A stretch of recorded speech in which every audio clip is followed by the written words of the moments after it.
Sawadee-krab. Good afternoon. Welcome back to Global Coffee and Tea Association Forum 2025, Shaping the Future Together. How do you enjoy your lunch? เป็นยังไงบ้างครับทานอาหารกลางวันไปหนังท้องตึงหนังตาเริ่มหย่อนสักนิดนึงไหมครับ เมื่อสักครู่นี้เมื่อเช้านี้นะครับเราก็ได้ทักทายแล้วก็พูดคุยกันสื่อสารกันเป็นภาษาอังกฤษเป็นหลักนะครับเพราะว่ามีสปีกเกอร์เดินทางกันมาจากหลากหลายประเทศด้วยกันทั่วโลกเลยทีเดียวนะครับแต่ขออนุญาตสอบถามสำหรับผู้ร่วมงานชาวไทยของเรามีท่านใดที่เดินทางกันมาคิดว่าจากไกลที่สุดจากจังหวัดที่ไกลจากเชียงรายที่สุดไหมครับกรุงเทพมหานครมีไหมครับขออนุญาตยกมือได้ไหม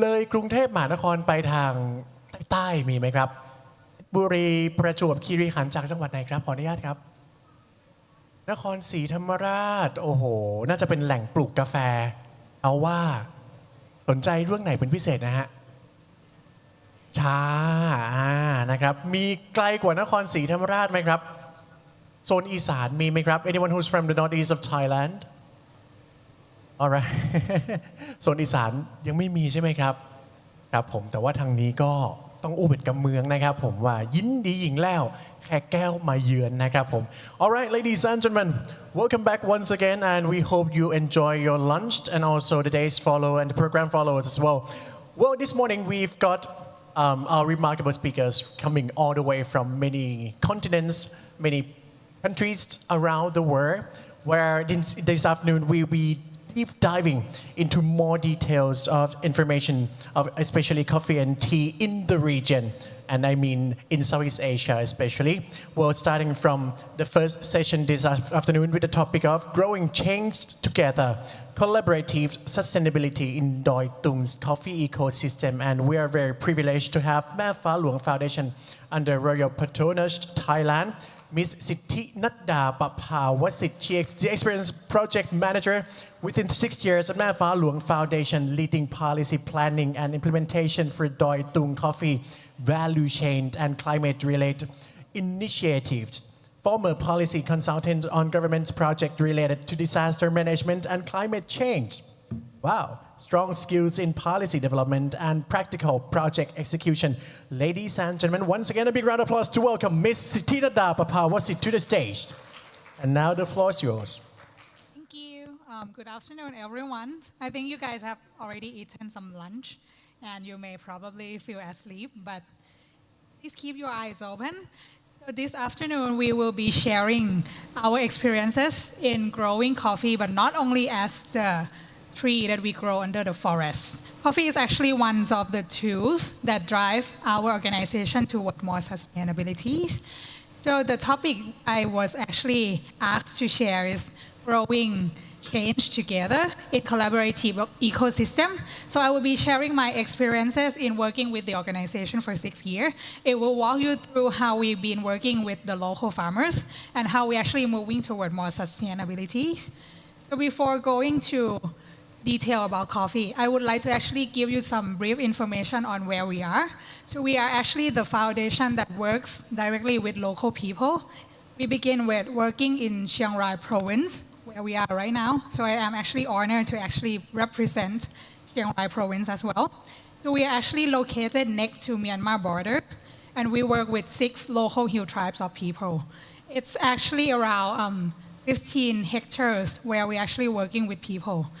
The organization was actually set up by the Princess Martyrs, and she actually intends to reforest.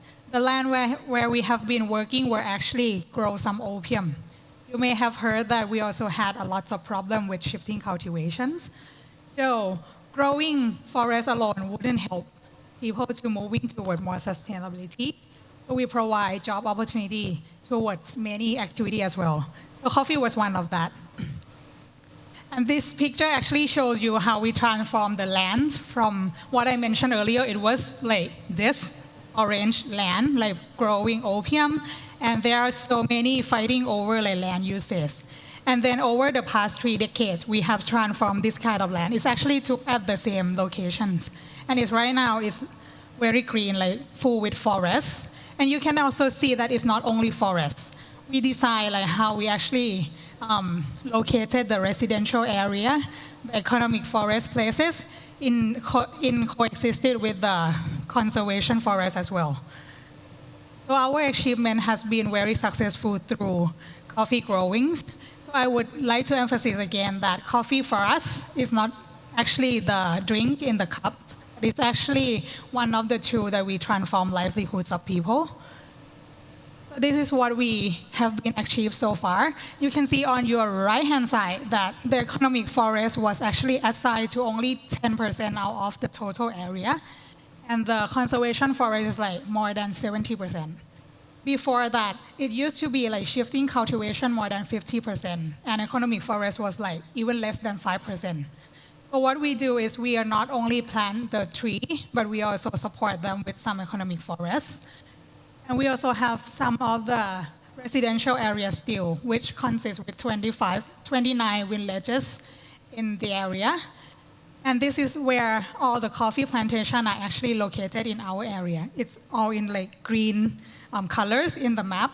So you can see that coffees actually coexist with the forest at this moment. And it's actually the tools that help people actually preserve the forest as well. So what we do in creating like ecosystem for coffee, people has been asking what the foundation has been doing. People was thinking that the foundation only growing forests or maybe only support the local farmer with some of the coffee seedling. What we're actually doing is like 4 main parts. The first one we support and we scale. Right now we are not only in Chiang Rai province. We move toward Nan province as well because there's still a lot of deforestation area. And we also work in Myanmar as well. We work in southern Shan state where they're still growing some opium. We do a lot of research and development. This is the key part of where we providing like sustainability approach. We work a lot more on the climate adaptation approach. With the research and development, we work on several different coffee variety that would acclimated well with the climate in Thailand. Doi Dong is quite unfortunate that the land we plant coffee is relatively lower than the other places. Our coffee plantation is like located around 600 meters above sea level. Our highest one in Doi Dong is only 8,100 meters above sea level. So it's relatively low for coffee like Arabica especially. So when the temperature has risen like only 1 or 2 degrees, we face a lot of problem with insect and disease. So that's the reason why we do a lot of research and development in terms of variety. Like we select breeding, we do some of like the seed germination SOP that we would educate the farmer as well. We're also doing some of the what we call microbial insecticide, which is like we're using the microbe to tackle with the insect instead of using chemical because we actually, the upper stream, we don't want to cause any problem to the lower part of the value chain. So we did so many things. I would show you some picture later. And the third thing we have been doing so far, and I think it's very important for everyone, is the traceability system. We have quite a very strong data collections. I work directly with only 8 extensionists who would work with 1,000 of farmers. We collect all the data in our area. Like we have all the proper management of data, using them to educate the farmer if they are prone to forest fires, if they are actually prone to landslides. We use all the data analyzing with those kind of supporting system. And lastly, we do all the quality control as well. Like our quality control related to traceability system. We use all the data and we grading the farmer from farming side. We grading them with the quality of the coffee they provide as well. So with the supporting and scaling, I think I have mentioned a little bit that we have extended to many places. Where we selected to extend our knowledge is where they're still having a lot of problem with deforestation, of course. So we work in Nan province with some varieties like Bourbon and Ketura, which would be grown very well there. And we also work in Myanmar as well. So the thing would be very simple to Doi Tung cases. We have extension team educating local farmers, and we are their market as well. So we actually purchase back all the coffee they produce, so they can actually ensure that the productivity they made would be actually like being sold in the market. And research and development, as I mentioned, you can see we collect all the data and we have all the different types of farms in Doi Tung Lei. Some of them were under pine tree, which is very challenging for the coffee grower. The soil would be very acidic. So we also working on like soil condition R&D as well. And then we also work on how to properly manage the farming system as well. I think some of you in this room or even online would agree that aging society is actually real. In Doi Tung cases, it's like that as well. We have more of the older generation of farmers who cannot actually cover like more than 10 rai of coffee farm anymore. So we actually decide how they should actually working more on the productivity in very limited land so that they don't have to extend the land. They don't have to penetrate to the conservation forest as well. That is what we're actually doing. So we have the demonstration plantation as well. So all the farmers can come and see, learn, asking questions, being trained by us. And the quality control is very strong. As I mentioned, it would be clearer in the following picture, I think. Yeah, on your left-hand side, you can see we had all the data or the picture that would simplify for the farmers, because we work a lot with local farmers who sometimes doesn't speak Thai. They speak like their own dialect, local languages. So I have to simplify the process that I work with them. So our extensionist team would use all that information to talk to the local farmers, and then they gather all the information back as well. And we have our own, initiative. Some of you may have seen on your left-hand side, we give them the quality feedback, our 100% every evening that we purchase coffee from them. Next morning, we will give them information whether their coffee is good or not, so they can improve. If they do better, we pay more. So we not only support them with the farming side, but we ensure that they understand that quality actually drives everything, make the system sustain.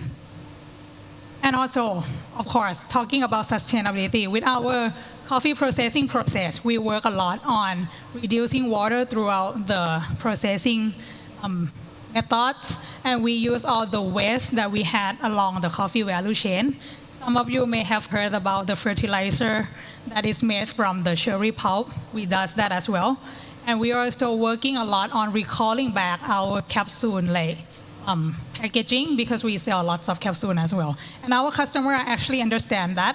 We are also trying to communicate this kind of system with the farmer as well, so they know that their coffee is actually appreciated and is very high value. So in making the system collaborative system, I would actually want to make some important point that many discussions may have missed. The partnership with future organization is also important, because everyone in the system is actually important in making some value chain sustain. So with these cases, we are not only working on our own to produce the coffee that is come from the local community, but we are also very careful in selecting the partner who would actually making OEM or making partnership with us.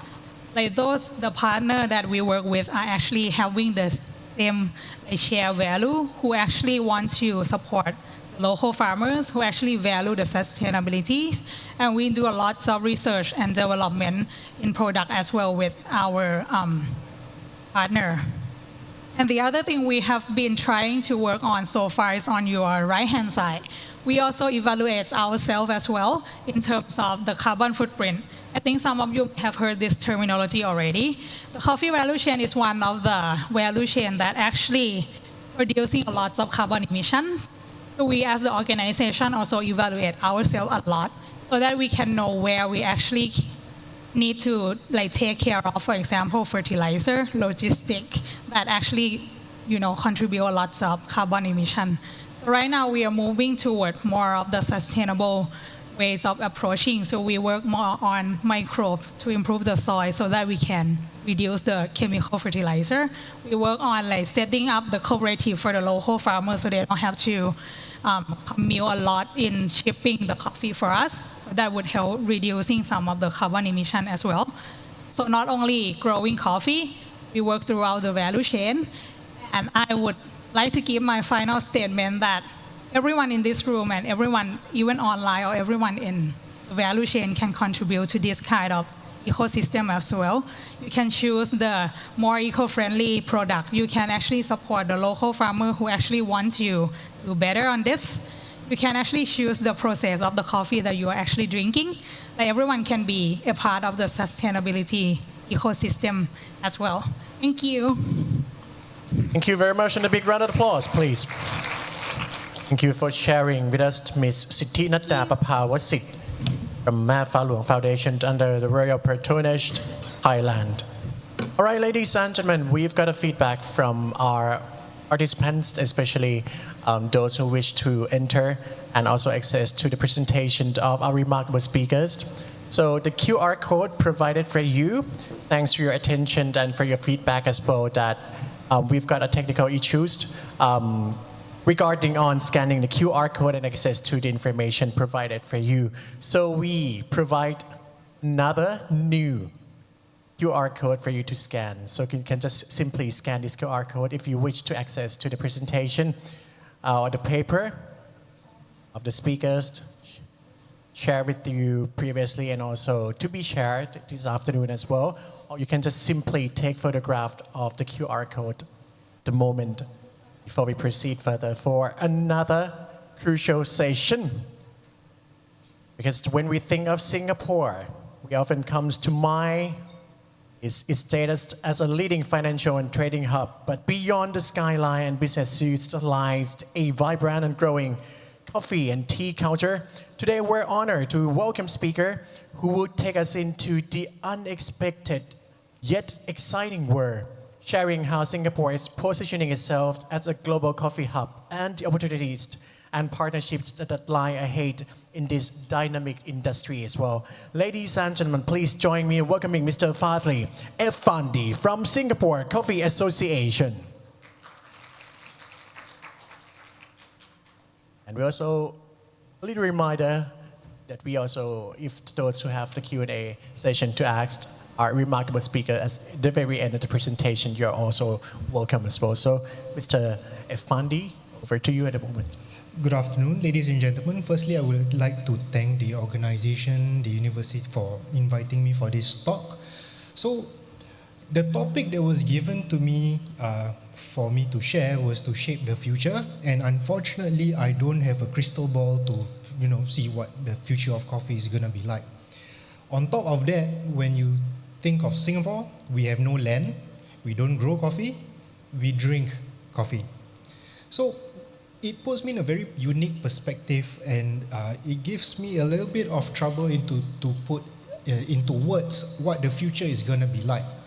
However, based on my experience in Singapore, what we can provide is straight information and intelligence. So, what the future is going to hold, nobody knows, but what we can do is to try to shape and determine what the future of coffee is going to be like. So my slides won't have any big numbers because it's more of concepts, ideas for future development in specialty coffee. So in 2035, we all wonder what it's going to be like, how the economy is going to be like 10 years from now, how the climate is going to be like for the coffee industry. So the concept that I can come up with based on statistics, based on data, is basically to derive it into 4 different portions. First is how the coffee map is going to look like in 2035. And firstly, all this information or all these ideas and topics can be applied not only to just producers, but to coffee roasters and coffee consumers as well. So the first sub-point here, you can see that is climate-proof your portfolio. So, of course, the lowest hanging fruit that we can understand from this term is where producers are able to practice sustainable growth, sustainable practices to make sure that their crops are healthy every year. However, what we fail to view is that roasters and also consumers are able to climate-proof their portfolio of demand. For example, as a coffee roaster, how can I implement this climate proof into my product line? A coffee roaster should be able to be flexible in order to switch different origins into their product line and into their processes. So I give you an example of a recent example in 2024 and 2025, where Brazil and Colombia, the biggest producers of Arabica in the world, were facing some issues with their production, with their yield. So this causes a panic and scare globally, shooting the coffee prices up. So this is where I believe that ASEAN or Asia is able to benefit from this price hike, where there is an absence of coffee from the traditional coffee origin growing countries like Thailand, like Indonesia, Laos, Myanmar. They can all step up to the bigger origins and to make sure that they are able to fully take advantage of this absence of coffee from bigger nations. On top of that, what we can think about is to go beyond tradition. History is important, although traditionally speaking, specialty coffee or commercial industries prefer to use Arabica coffees. Because of climate change, it becomes more and more challenging to grow higher quality Arabica. So why not we take a look at our own backyard where Robusta is in abundance. For example, Vietnam is our neighbor and they are the biggest producers of Robustas in the world. Yes, it's a commercial grade, a commodity grade, but there are a growing number of producers who can grow high quality Robusta coffees, and this can be applied to coffee roasters' product portfolios. Radical transparency. This is in the same spirit of the upcoming looming EUDR deforestation regulations, where one of the requirements is to have traceable sustainable sources. Consumers nowadays are more sustainably focused, so they demand to know where the coffee comes from to ensure that the coffee is grown in a sustainable manner, giving a fair living wage to the producers, and everyone in the supply chain is able to have a comfortable standard of living. Now, practically speaking, how are we going to drive the future of coffee in general to ensure that our future is safe? Right now, we are in the world of artificial intelligence. We have history of data, of information, of trade deals and negotiations, where we can come up with possible strategies for the future. Being reactive and versus being proactive. So one practical example that I can provide is that of recent years, there has been a lot of new experimental post-harvest processing, like anaerobic fermentations, microbes added, yeast added into the fermentation processes, and this really pushes the boundary of the quality of coffee in terms of sensory experiences to the next level. Sure, that is all well and good if we want to push the coffee to taste as good as possible. If I throw you a scenario, what if that particular harvest year, the crop fails? In a sense where the coffee doesn't taste as good as what it's supposed to be.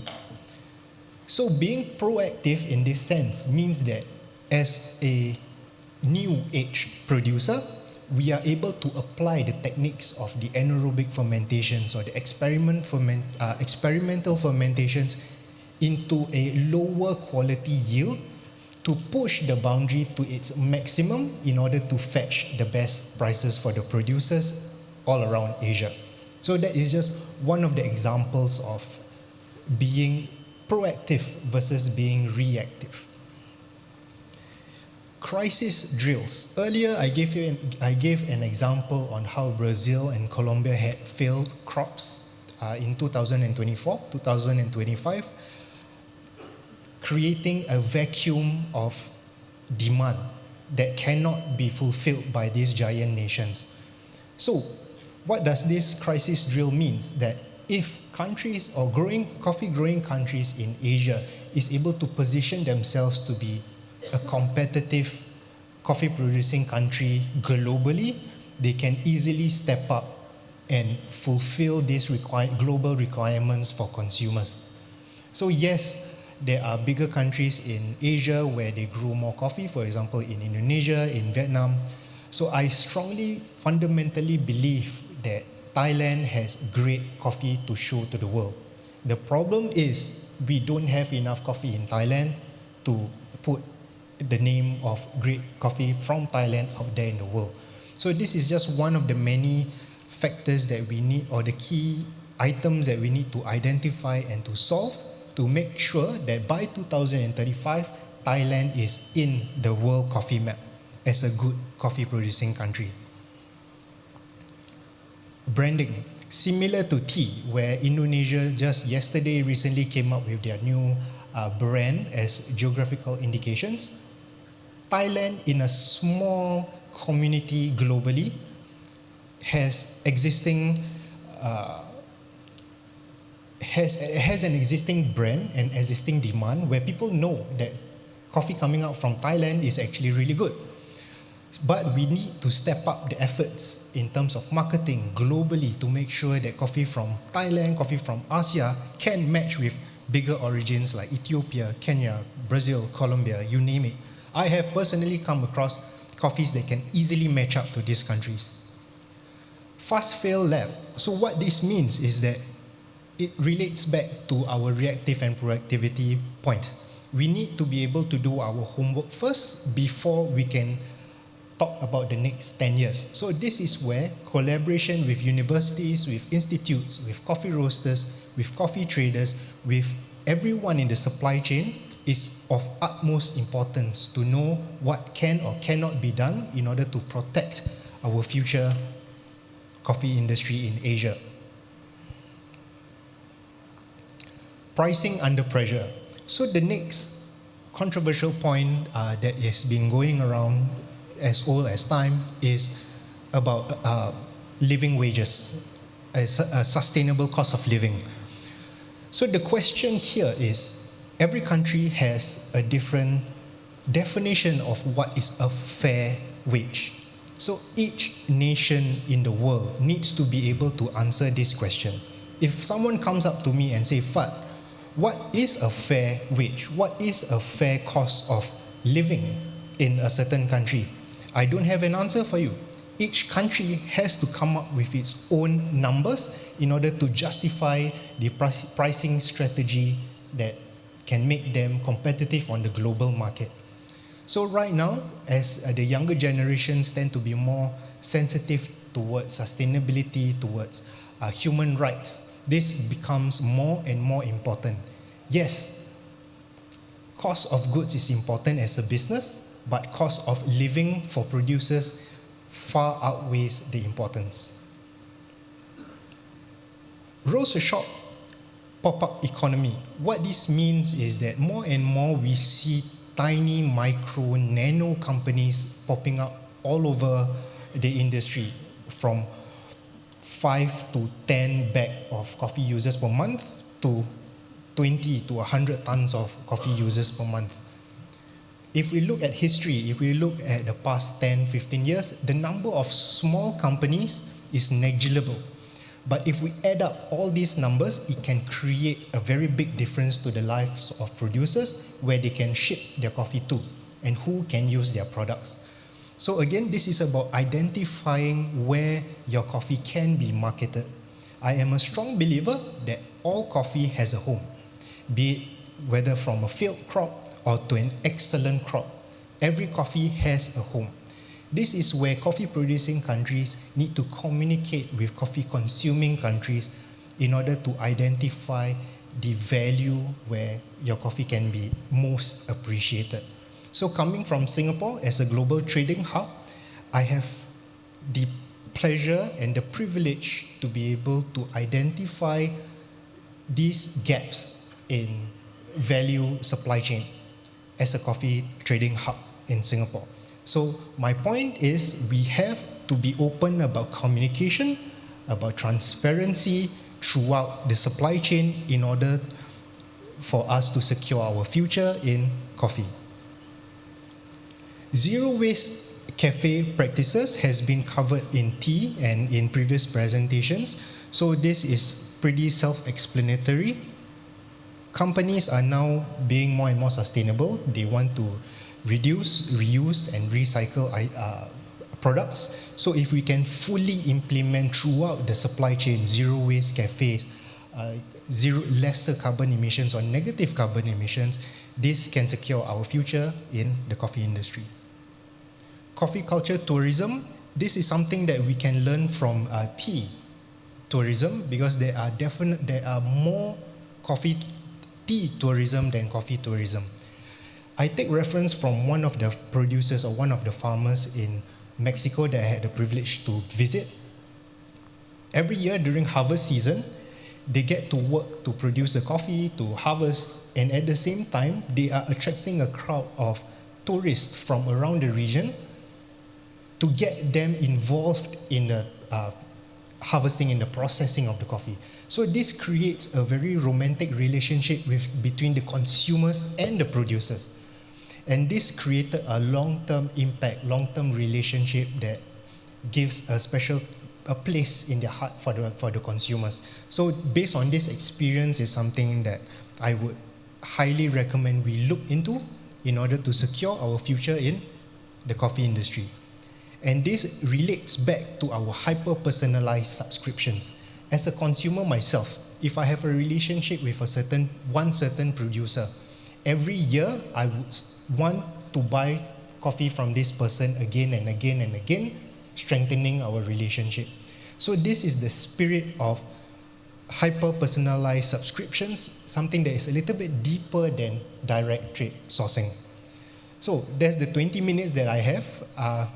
Just a summary of what are the 4 items or the 4 main items that can secure our future in coffee is to upgrade our relationship from brokers to partners, because it's all about communication, it's about fostering relationships.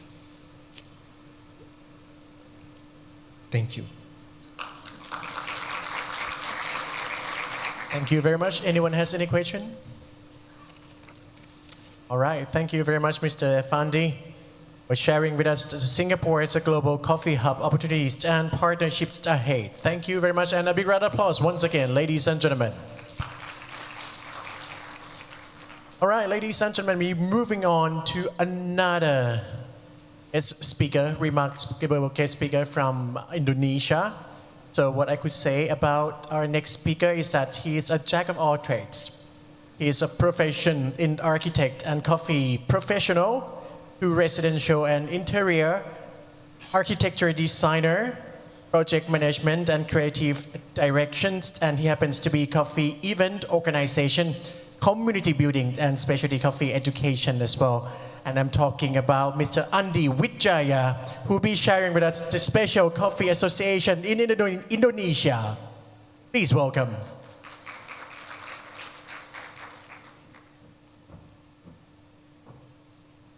Now, Mr. Andi, the floor is yours. Okay. Thank you. So, good afternoon, everyone. First, I would like to thank the dedicated committee of the Global Tea and Coffee Association Forum 2025 for making this extraordinary event. It is a great honor for me to be invited here and to be able to share my view in front of such incredible audience of so many experts and professionals. So today, I will be sharing about Indonesian coffee in the midst of shifting paradigm in the global coffee industry. We have heard some of the previous speakers mentioning about the global shift, and apparently not only in coffee, but also in tea. So what is actually a paradigm shift? Paradigm shift defined as fundamental change that redefine a process, product, or outcome objective. In coffee, it means we are moving away from commodity mindset to one that values quality, origin, sustainability, and experiences to a specialty coffee experience. We focusing more on ethic and sustainability, and we also input advanced technology into the value chain. So I remember, Indonesia is not a stranger to this kind of transformation. Back in earlier times, we are moving from a country that was forced to plant coffees without ever being able to have a drink of it. Now here we are producing 11.3 million kgs, 11.3 million bags of coffee, exporting 6.5 million bags, and consuming in our own domestic consumption is 4.8 million bags. And this put us in the top 5 producing countries in the world. So although commercial coffee still dominates the market, the growing demand for specialty coffee is attracting new generation of coffee enthusiasts and professionals. I want to share a little bit of my experience back in 2015. It is difficult for me to find exotic coffees from Ethiopia or Panama. The only way I can get to taste these coffees by subscribing to international coffee service, or maybe buying some from the nearest country of Singapore, from Papa Paleta or Nylon Coffee Roaster back then. But now I can find COE coffees, best of Panama coffees, some Eugenioides, Wush Wush, roasted by our own local roastery just a few kilometers from home. And also the closest experience in 2015, my experience with experimental coffee is a twist of natural coffees that is having longer drying time, make it having a distinct jackfruit flavor, which is something at the time. It's a Sunda Aromanis from classic beans. But now in Indonesia, it's very easy to find carbonic maturation coffees, co-fermented coffees, yeast inoculated coffees, or coffees that are fermented with nitrogen flashed in a tank that was submerged in the water, and you can go on to make it more complicated. So it's actually exciting times for Indonesian coffees, but beneath this excitement lies the real structural challenge. Indonesia coffee plantation size is at around 1.2 million hectares. 99% of them are smallholders, contributing to 755,000 tons of coffee. If we convert this number, we can get rough average of productivity around 600 kgs per hectare. It's relatively small, especially we will be going pale in comparison to Vietnam's average productivity, which can go to 2 tons per hectare. So to add to this challenge, the smallholder farmers, which occupy only about half hectare up to 2 hectares of land, usually sells their coffee in form of cherries or wet parchments. They rarely process them until they becomes green beans. So they receive a little bit less money for what they're making, less added value to their products. The other challenge is the land tenurial rules. So, like we all know, coffee needs a certain microclimates to grow and bear fruit. In Indonesia, the land that are suitable for growing coffee, unfortunately, falls to state forest zone. These forest zones have some specific rules that prohibit drastic landscape changes or cutting down trees, which limiting what the farmers can do to improve their coffee plot. But as real as these challenges are, I would like to reframe those challenges as potential. Let's say the 99% of smallholders that dominates the production in Indonesia, we can see it as a potential for a diverse and decentralized coffee ecosystem. We are accommodating it, like Mr. Fadli said, by using geographical indication. And it's also served as a strong narrative of community-driven coffees. And also coffee that has connection to the land and its people. So how actually Indonesia should respond to this potential while also answering the need to grow in productivity and finding solutions for climate change and sustainability? To answer this, I would like to quote Mr. Eko Purnomobidi from Classic Beans Indonesia. He described Indonesian coffee agriculture practice as organic by default. It is actually deeply ingrained in our tradition, and it's proven by the fact that we have several indigenous names for this concept of agriculture in many indigenous communities like Umandua in Flores, Parak in West Sumatra, Simpung in Borneo or Tembayang. And I also believe that Thailand and Myanmar or Vietnam have also these traditional names for this concept. In West Java, we use the word talun, which simply translates to forest farm, an integration of farm into forest ecosystem without sacrificing the productivity. So I would like to take an example of Talun project in practice by Kopi Sarongge from Cianjur. This is Mr. Tosca Santoso, a retired journalist and writer that are now work as a coffee farmer. Kopi Sarongge initiated revitalization of a part of Mount Gede Pangrango, maybe similar to what Doitung Coffee Project is doing in Chiang Rai.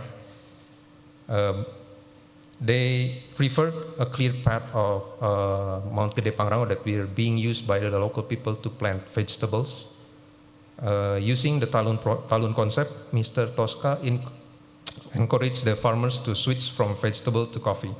So using coffee as a medium to replanting the area.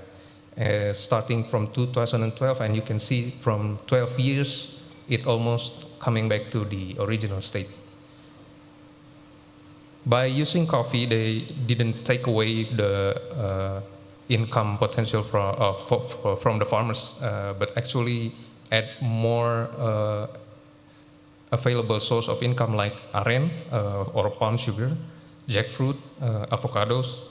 And also in 2021, Pak Tosca joined the Indonesian COE and won.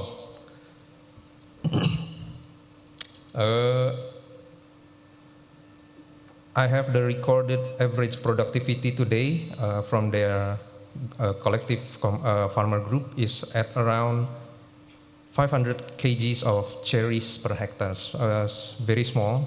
So I would leave the technique to improve the yield of coffee to Mr. For the next presentation.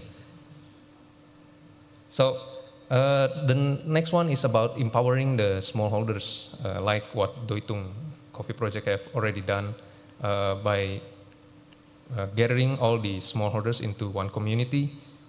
They can actually get an improvement of for their access to knowledge, infrastructures, and also going bigger with collaborative approach. We have a small sample of this practice in West Java, Garut, which is done by Wanuja Coffee. They are also joining the Cup of Excellence for 3 times and winning those 3 Cup of Excellence. And also SCAI just recently signed an MOU with the SCA to make coffee education more affordable by making a structured pricing for the coffee class that are adjusted to the Indonesian income level. So to end this session, this presentation, the paradigm shift I think should be taken as an opportunity for producing countries to redefine value, and especially us in the Southeast Asian area, Asia, to embrace our local wisdom and collaboratively improve our knowledge, infrastructure, and market. Mai Faluang University and China Tea Research Institute shown us today how far collaborative action can help us grow better. Mr. Chayapot, with his very inspiring presentation earlier, showed us how tapping into the global shift actually benefits us. So I think it's time for us to go beyond adaptation and actively shape the new coffee paradigm. Thank you. Thank you very much. Any questions from the floor? Well, as usual, I guess not. Well, thank you very much. Terima kasih, Mr. Andi Wijaya, for sharing with us with the topic of Indonesia coffee in the midst of a shifting paradigm in specialty coffee industry. Well, ladies and gentlemen, we will be moving upward from Indonesia to Myanmar. as that we will be focusing on the topic of the role of the Myanmar Coffee Association in advancing the national coffee industry amid global challenges. And we are extremely honored to have our guest speaker, who is part of the Myanmar Coffee Association. He happens to be the chairman of Myanmar Coffee Association and the managing director of Coffee Generations Company Limited as well. Ladies and gentlemen, please join me in welcoming Mr. Mio A.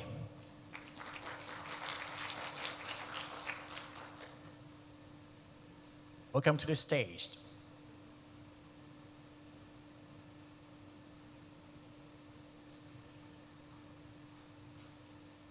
Now the floor is yours. Thank you.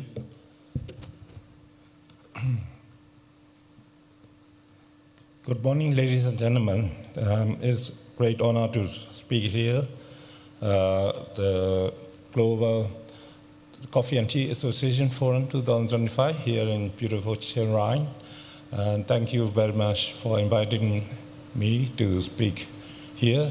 The Mayfalong University and the organizing the committee. I like to share the Myanmar Coffee Association, explain the role of our association in advancing the national coffee industry.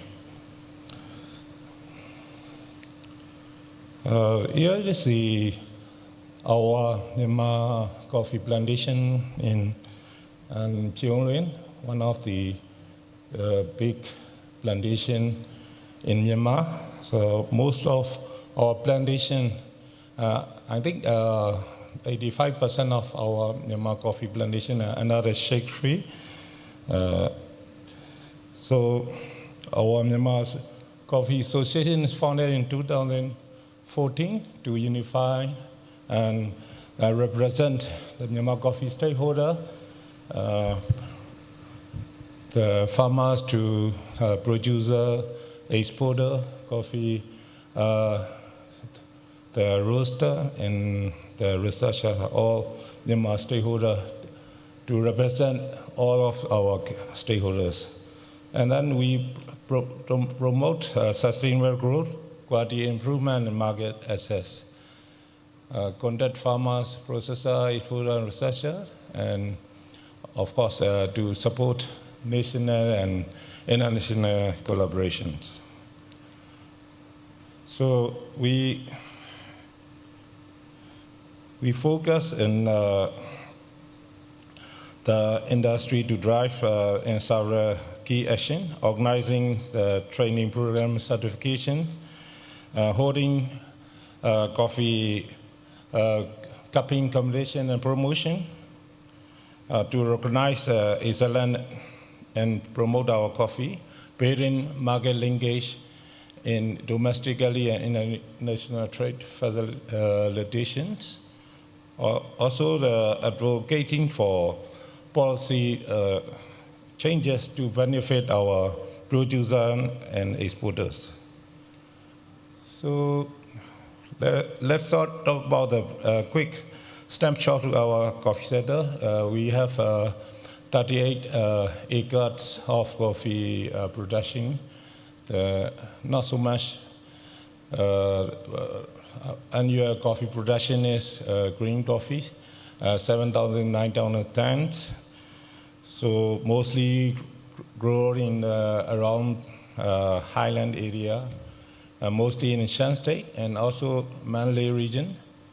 And the other area of Myanmar for Robusta. Mostly we produce 80% is Arabica. Most coffee varieties as a 28, as a 34, Katoi, Katura, and S795, and also Robusta for varieties. So 70% exported, mainly to China and Thailand, and in normal trade to Japan and United States and EU country. There is emerging local special market.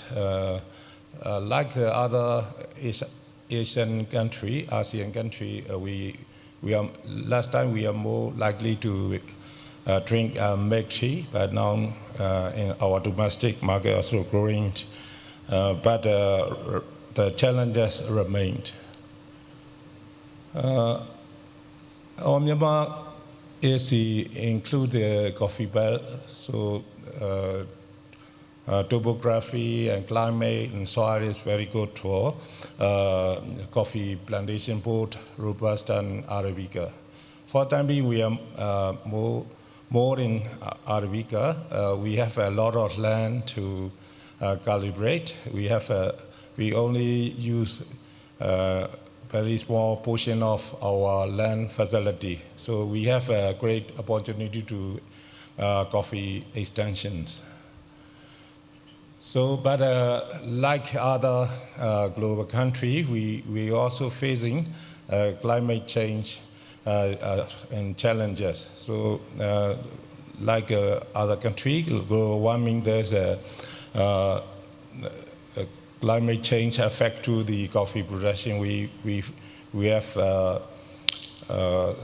something like that, more different pests and disease are challenging to our plantation and our production. So, the main thing is limited access to finance and infrastructure, lack of infrastructure for coffee production and plantations.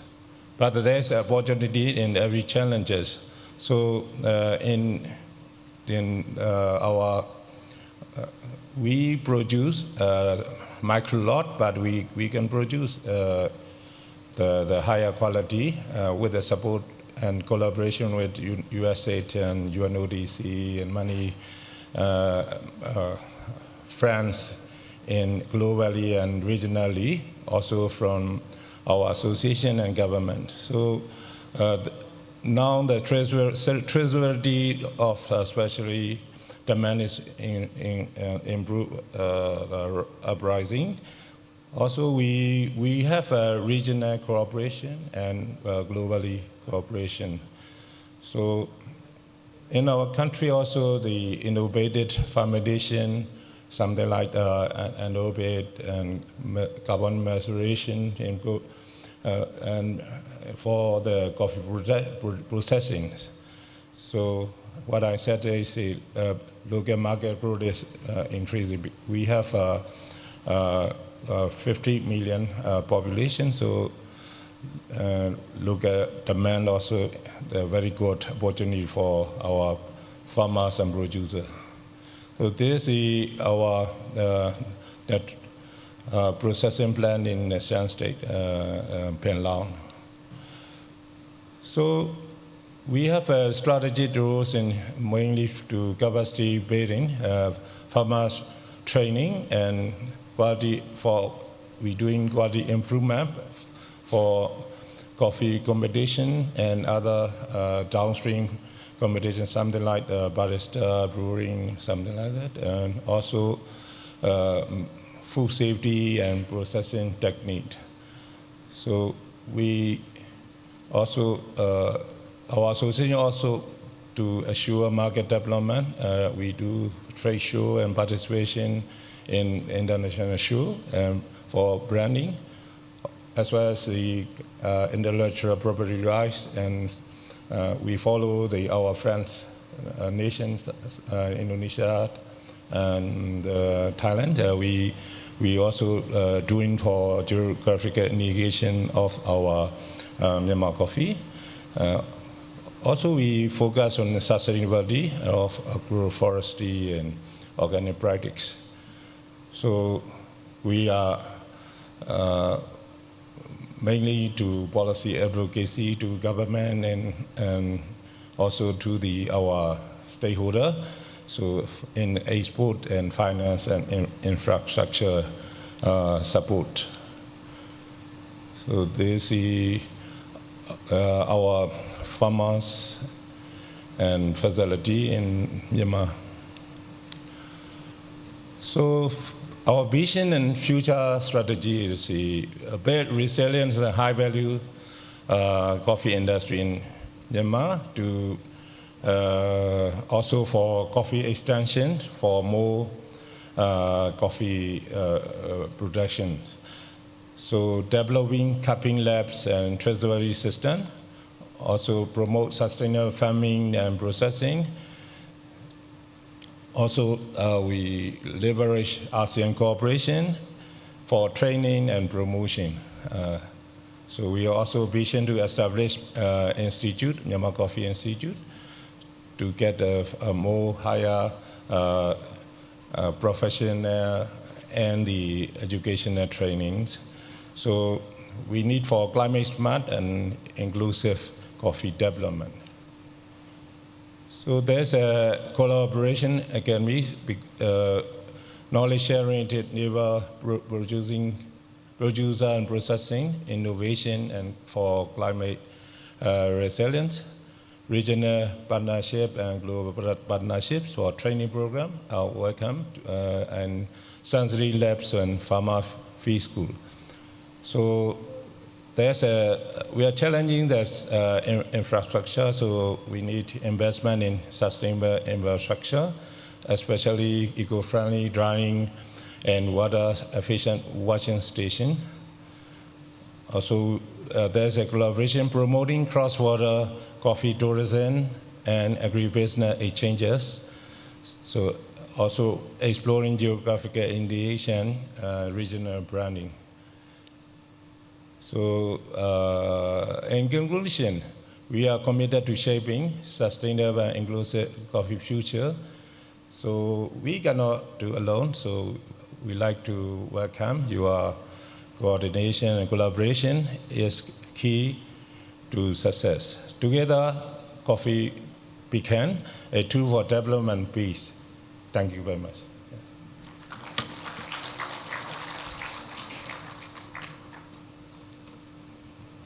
Collaboration is the key to success. Well, thank you very much, Mr. Miao A. Anyone has any question?